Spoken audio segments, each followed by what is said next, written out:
Bon dia, mutualistes. Avui us ensenyaré uns exercicis per dolor lumbar. Farem una sèrie de 10 repeticions per la gent que tingui més dolor. La gent que estigui millor pot fer 20 repeticions de cada exercici. Comencem. Primer exercici. S'estirem. Cames doblegades, agafem un genoll cap amunt, agafem en les mans i apretem contra la panxa. Deixem anar un genoll i agafem l'altre. Faríem alternativament un genoll i l'altre. Segon exercici, peus junts, cames doblegades i ens deixem caure. Cap a un costat, fem rotacions de tronc.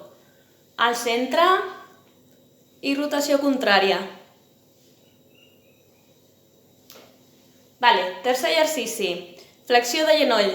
Cap amunt, estirem la cama, la punta dels dits a terra, al sostre, flexionem i descansem.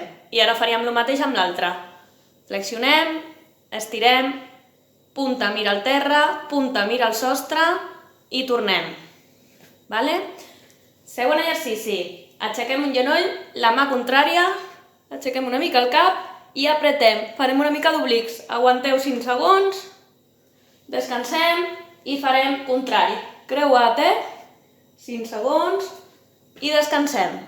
I ara, per treballar paravertebrals, ens girem, posem a 4 potes, aguantem l'equilibri, aixequem braç dret i la cama esquerra. Intentem que estigui tot el cos en bona alineació. Aguantem 10 segons, descansem i ho faríem amb el braç i la cama contrària. Ben rectes, al mateix nivell la cama i el braç. 10 segons i descansem. Espero que us podem ajudar. Aquests són uns exercicis més que podeu fer. Vinga, fins aviat!